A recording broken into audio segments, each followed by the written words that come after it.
In person for as long as possible, but thank you for coming out tonight. This is fantastic. It's a great turnout. Thank you.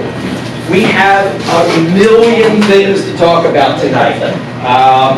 Lots and lots of announcements. There is a lot of stuff on the schedule, which I hope you're excited about. There is some really cool stuff coming up. But before we get started with that, we have some business to take care of. This was supposed to happen at the Christmas party, which got canceled, and then it was supposed to happen at the January meeting. Get online, so we're going to do it now. Sean Melody, front and center. Our outgoing president. No, we have recognition from the club for the fine job Sean did. In all seriousness, Sean kept the club going during the shutdown, right? It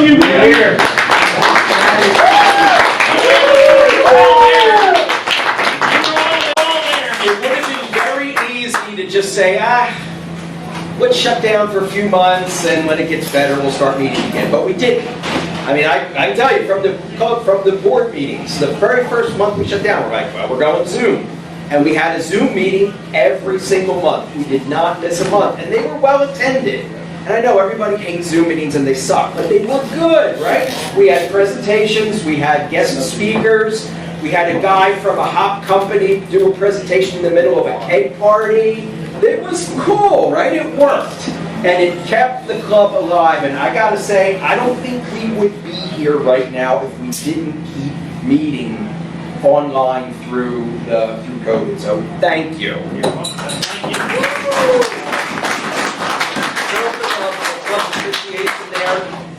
The other thing I will say is, and I'm leading into my announcements, is not all the other clubs have survived. We survived because we kept meeting, and because you guys kept participating in Zoom meetings, so thank you for that.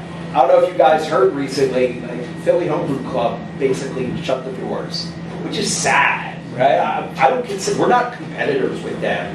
They're our friends. For all intents and purposes, this club grew out of, this like an extension of Philly Homebrew Club, and they're done. And it's sad, right? And the reason they're done, time for me to get on my soapbox, is because no one wanted to be on the board and no one wanted to volunteer. Like the people who started it were like, I can't do this anymore. Does anybody else want to do it? And it was crickets, and the club's done, right? So, I'm about to tell you a million different things you can volunteer for. So, please, thank you. Cheers. Cheers. Appreciate it.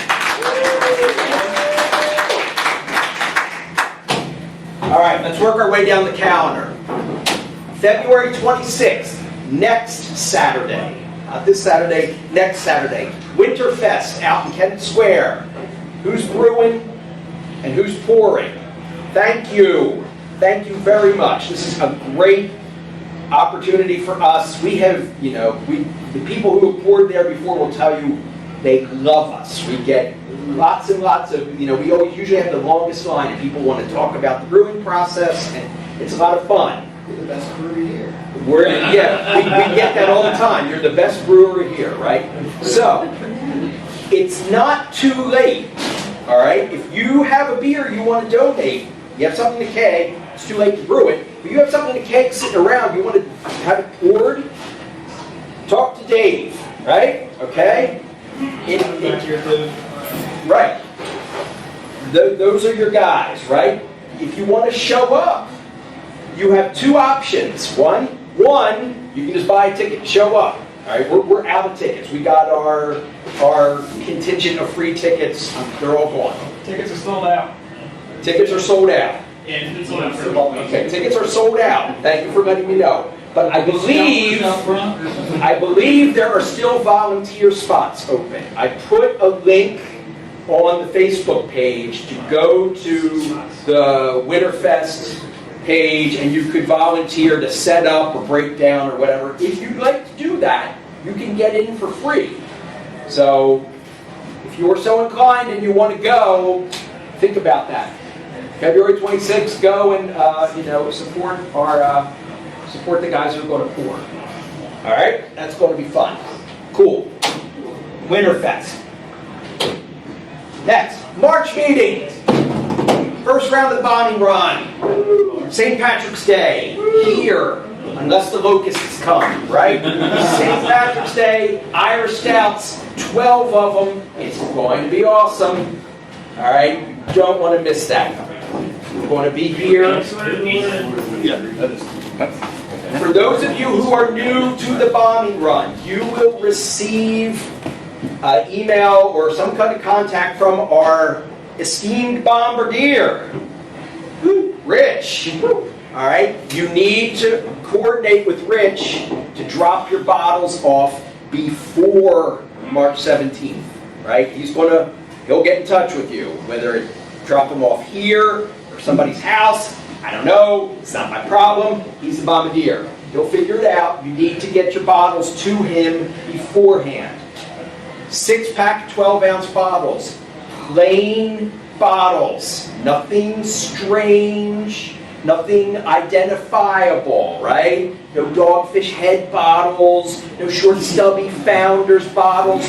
Basic long neck 12-ounce brown bottles. Silver caps or gold caps.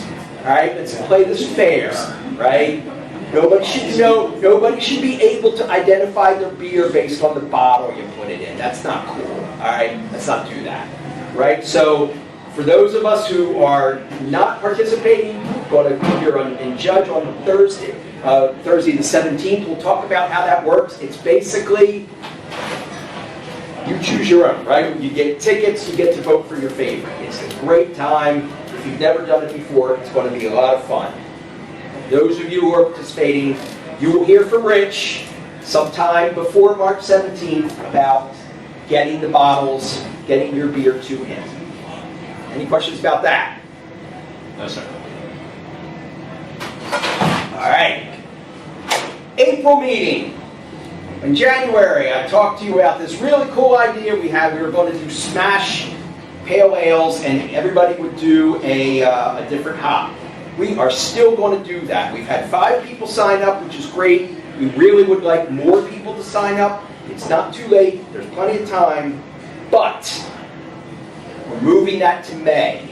All right? It's still going to happen, but it's not going to happen until May. And the reason it's going to not happen until May is something that you're going to hear about around 8 o'clock. This is super, super cool. All right?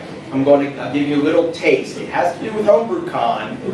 All right, so those of you who have been with the club for a while know our good friend Dr. Matt Farber, right, who runs the Brewing Sciences program at U Sciences, and they're the guys that discovered the Philly sour yeast, right? Philly sour yeast is manufactured and commercialized by Lallemande.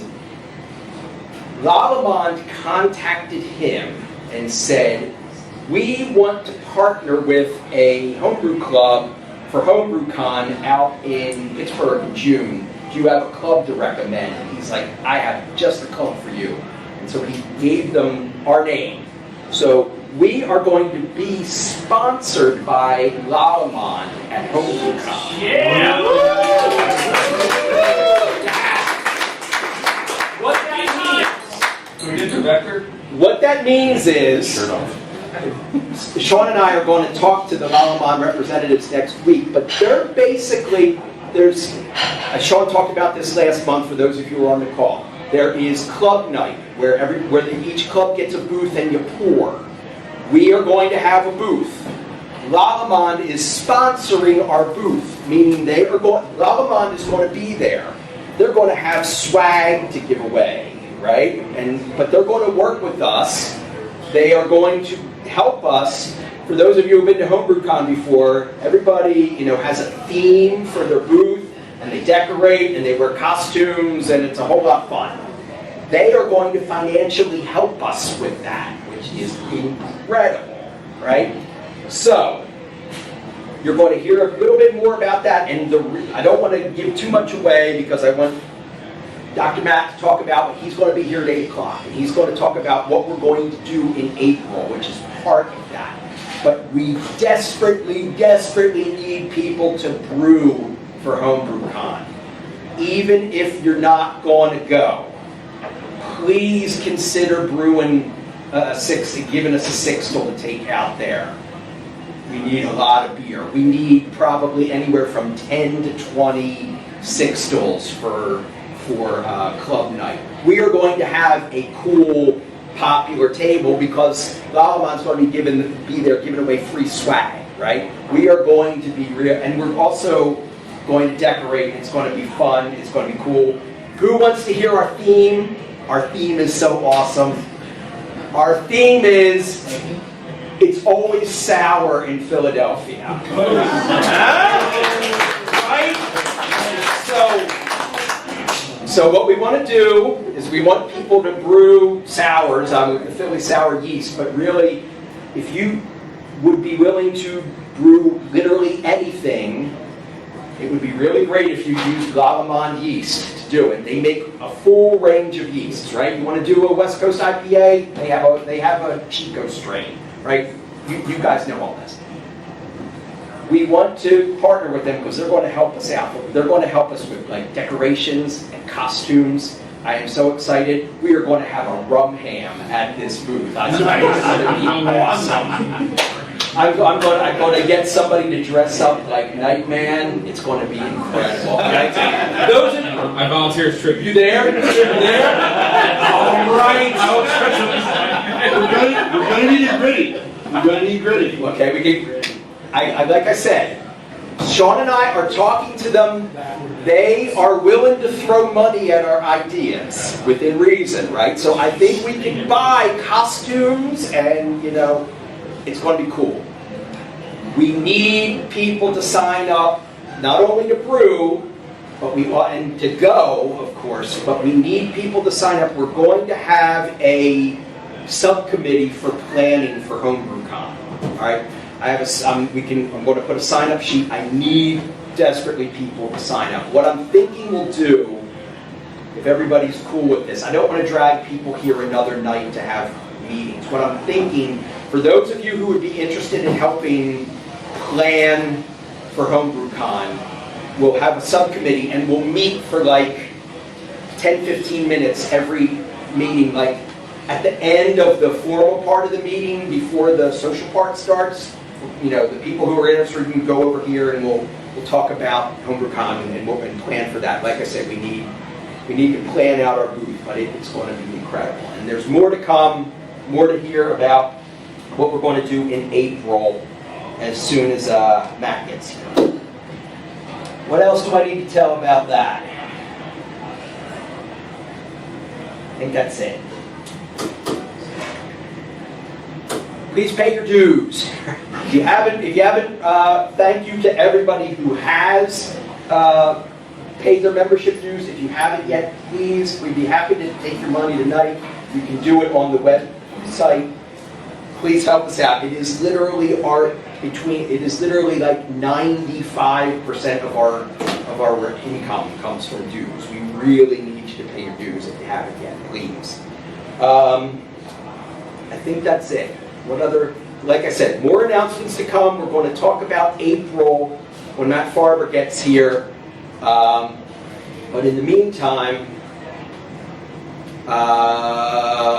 see Chris. If you haven't picked up your clothing, you can get that when we get to the social part. There was something else I was going to say, and it just went away. Oh, I've heard from people that any club emails are ending up in like their spam folders.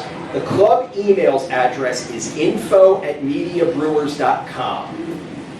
Check your mail to make sure that anything that comes from info@mediabrewers.com is whitelisted and is making it into your inbox. Because like I sent emails out about Bombing Run like a few weeks ago, and it was like crickets. And I don't even know who got them, right? So that's our official club email address, info@mediabrewers.com. Please check your software, make sure that those emails go through. If you haven't gotten a newsletter, If you haven't gotten a newsletter, right, newsletters come out monthly. If you've never gotten a newsletter, the newsletter also comes from that email address. So if you're not getting a newsletter, it's probably ending up in your spam folder, so check that. All right, I think that's enough. We got, like I said, Matt's going to be here in a little bit, so let's shift gears. Great question, Tim. Yes. I don't know if Chris or somebody have the 2022 stickers that we paid up. Chris have the 2022 stickers? They're going to be manually written because of the printer. I think it was operator error.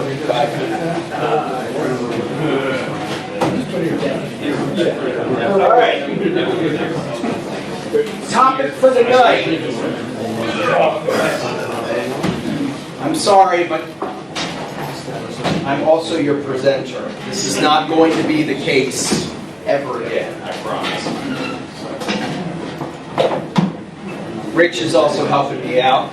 We're going to talk about using sous vide in your brewing and how that works.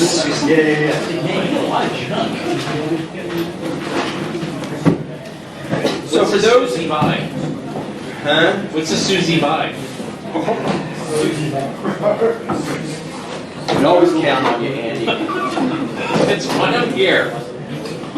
All right. So, yeah, if you want to. So, if you've never seen one of these before, it's it's primarily used for cooking, right? And I've actually tried mine once or twice. It works pretty well. Basically, what you do is you put your meat or whatever it is you want to cook, you put it in like a vacuum sealed bag. You fill up your container with water. You put the sous vide on there, right? You fill it up and you set this, program it to whatever temperature you want, and you leave it for a few hours. And it works incredibly well. It's really, really good, like with meats, right? If you want to do like a medium rare steak, right? You can program this to be exactly 130 degrees or whatever it is you need to get a medium rare steak, right? You put that in a vacuum bag and you leave it for like 3 hours, and it reaches like temperature equilibrium. The water will be 130, the steak will be 130, or whatever you're shooting for. It will be exactly perfectly cooked. So it's pretty cool. So I saw this like advertised, and I was like, not that I'm the first person to think of this. I was like, you could use this to like maintain your mash temperature, right? So I bought one, and so how I use it, and I'll let Rich talk in a minute too. I do brew in a bag, but this would work for, if you have, you're doing 3 kettles, or even if you're doing partial mash, it would work, right? It's really really, really good at maintaining temperatures, right? So there's this cylindrical thing, and this comes off for cleaning. This is a heating element, and then there's a temperature probe here, and then there's a little impeller right there that keeps everything circulating. And you program it, right? I want to hold my mash at 150 degrees for an hour. So I can program this to exactly 150 degrees, and I put it in there, and it'll hold your mash at 150 degrees for an hour. You will not lose any temperature at all. It's really pretty cool.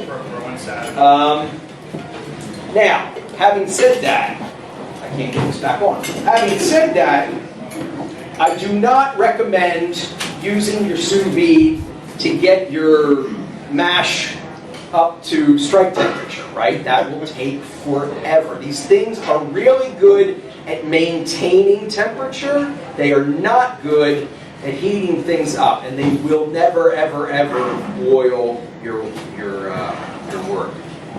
I'm going to talk about something later that may possibly do that, but this is for maintaining temperature. So what I do, I do 3-gallon batches, brew in a bag, right? So I fill this up, put it on my propane burner, get it up to 150, put my bag in, right? Clip the bag in place.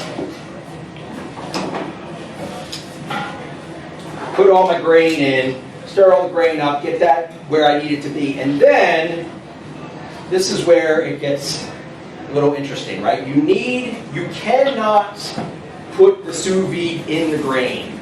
That will not work. It's super, super sensitive. If anything gets in the impeller, it will throw an error code and it will just shut down immediately. It will not work. Don't even bother trying, right? So what I do is after I've stirred up all my grain and I got all the dough balls out and blah, blah, blah, I pull the bag over to one side, right? And clip it. And then, if you have one of these, a hop container, spider, right? Put that in there. Put the sous vide in the hop spider so it is protected from your grain, right? It's only sitting in the liquid. And you plug it in and you program it and you're off to the races. Now, you have anything, you do the same thing? Yeah, or different? I'm pretty much following the same techniques that Tim's talking about here. That's my sous vide that's getting passed around over there. What's kind of cool about that model, and I'm sure there are others that have the same feature, but that company actually, they have an app that you can put on your phone, and it's pretty cool. You can set your temp right from the app. You can set timers.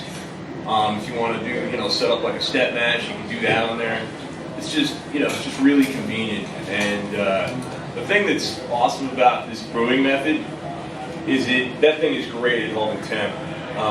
I'll get my pot up to strike temp using the stove in the kitchen, and then I'll dough in and I'll throw that thing in, and I'll throw the lid on like halfway, and it holds temp perfect. It literally will. You put it in at 152, it will stay 152 for an hour. It will not. It's amazing. Now the one thing, these things are super temperamental, right? They have, I don't know about yours, mine has like a min-max mark on it for the water levels. And if it's too high or too low, again, it'll throw an error code and it will shut down. Mine, anyway, is super, super sensitive. It doesn't even like being near the limits. You need to kind of like be right in the middle or it will throw an error code. So sometimes, right, they come with these little hole, a clip, and you can put the clip on the side of your bucket. But I can tell you that doesn't work because it's too high, right? Because the level of your wort is too low, and then the sous vide is up too high, and it will throw an error code, right?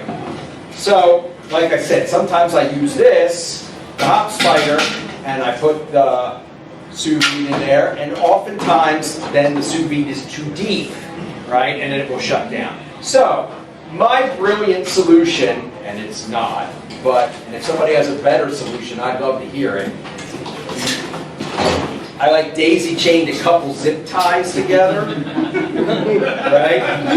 Okay, and then I put the holding clip on the zip tie, and voila, it's at the right level. I use a coat hanger. You use a coat hanger. All right, cool. You're an engineer. I thought the zip tie might, and of course what happens, the zip ties actually work really nicely, but then when it's time to boil, I take the sous vide out and I put my pot back on my propane burner, and I usually burn the zip ties off. So I need to put new ones on every time I do it. But it does work.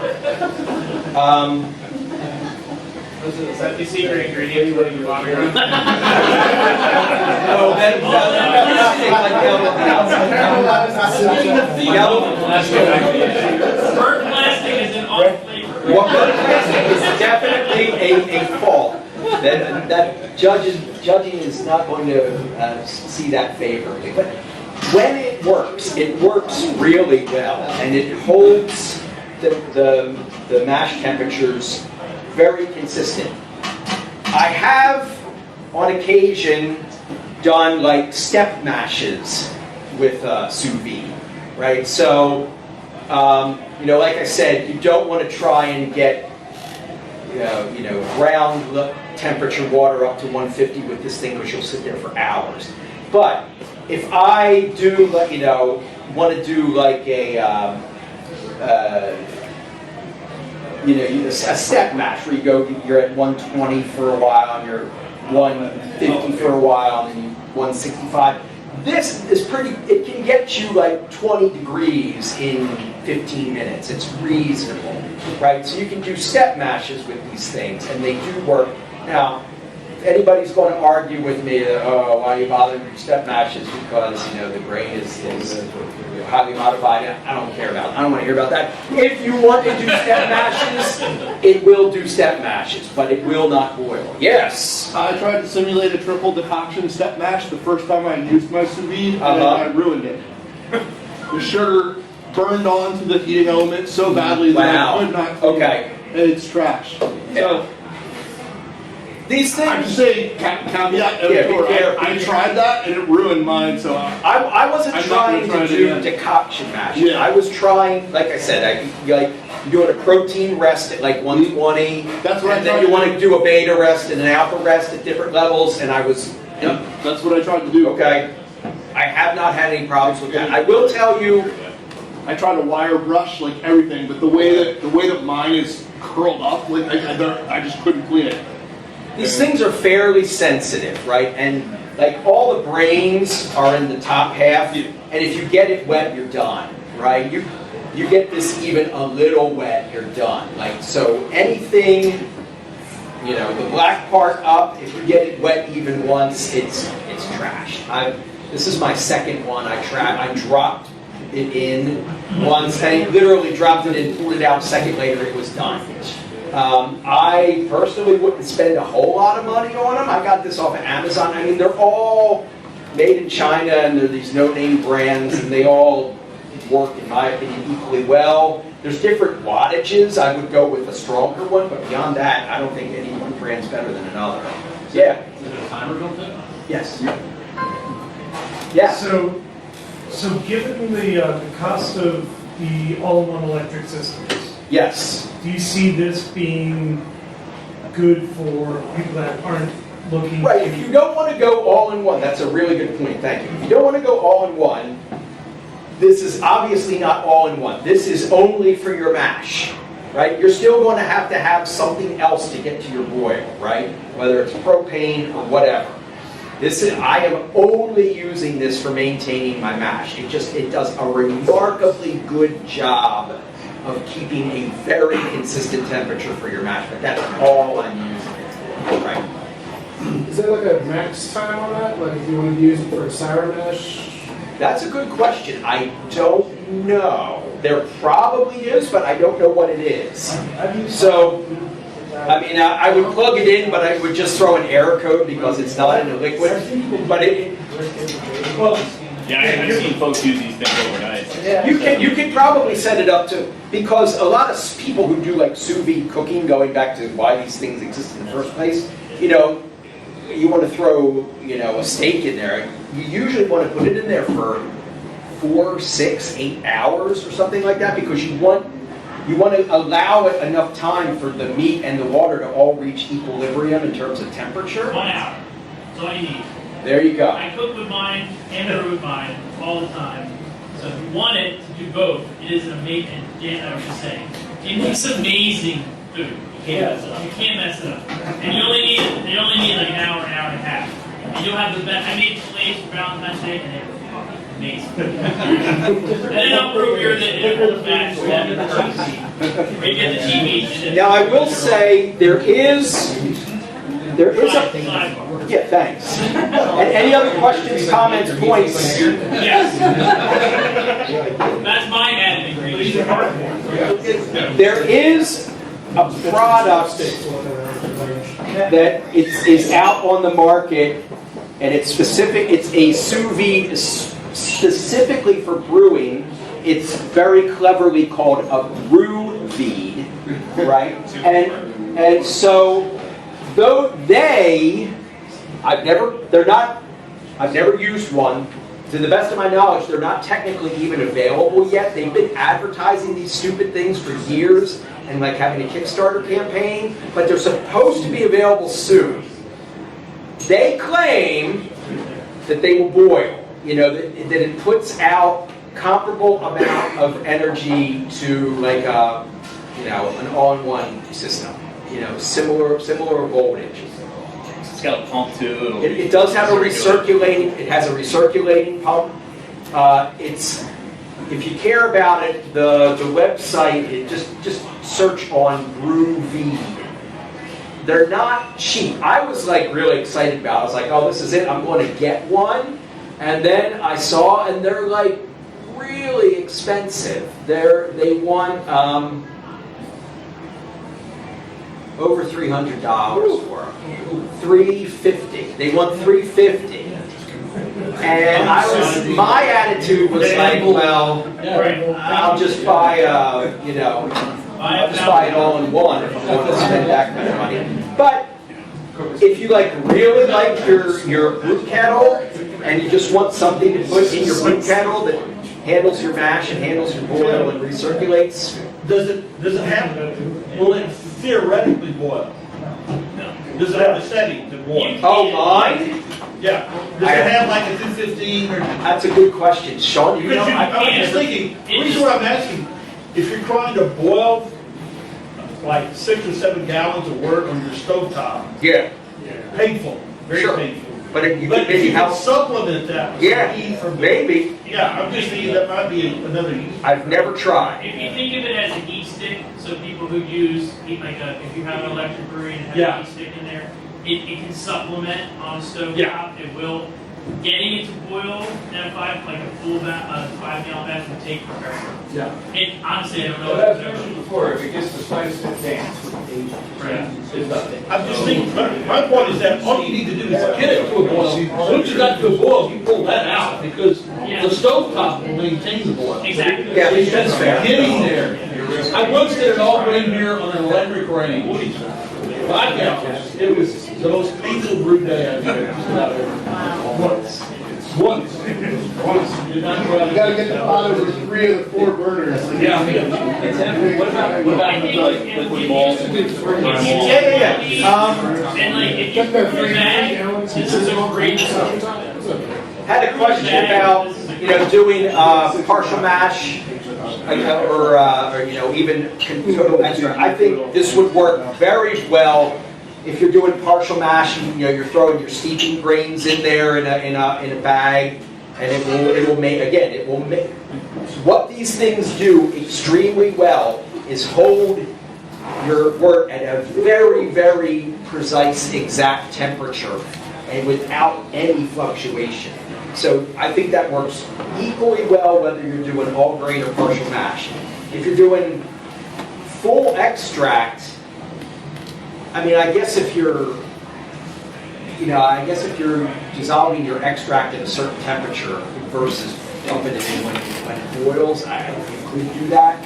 I don't know if it's ideal for that, but what I feel it works the best for is when you're doing your mash, whether you're doing all grain or whether you're just doing steaming grains in a partial mash, it will maintain your temperature. You will be at exactly the temperature you want for an hour or 90 minutes or whatever you want, and it will not fluctuate at all. I mean, I always, ever since I have never missed my gravity numbers once I've been using these things because it holds it right where you need it to be. He's a bombing run winner, so there you go. And there you go. So it has its place. It definitely has its place. Order food. Any other questions, comments, thoughts? Yes. Is that the El Cheapo, like Amazon, like 52? I did get this off of Amazon. I wouldn't call it a cheap one because I wanted to, like, they have ones that are like 600, 700 watts that are really weak. This one I want to say is 1200, so I think I spent right around 100. Do you know what those 100 on? I got mine off of Craigslist. That's another thing. If you want to save a couple of bucks, I mean, these are out there. Craigslist, Facebook Marketplace. I think I spent $40 on this one, and I think it's like one of the, this brand is like one of the nicer brands for these sous vide sticks. So So if you want to save a couple bucks, they're out there. You just gotta. They're definitely out there. I wouldn't spend a ton of money on them because, you know, even if none of them, some of them advertise that they're waterproof, none of them are waterproof, right? If you buy a really good one and you drop it in your work, you're done. You're buying a new one, right? So I personally wouldn't spend a ton of money on it, but I do think it's worthwhile to not buy the cheapest one because the cheapest one is going to be the lowest powered one. That would be my, I want to say this one was kind of in the middle of the price range. Cool? Anything else?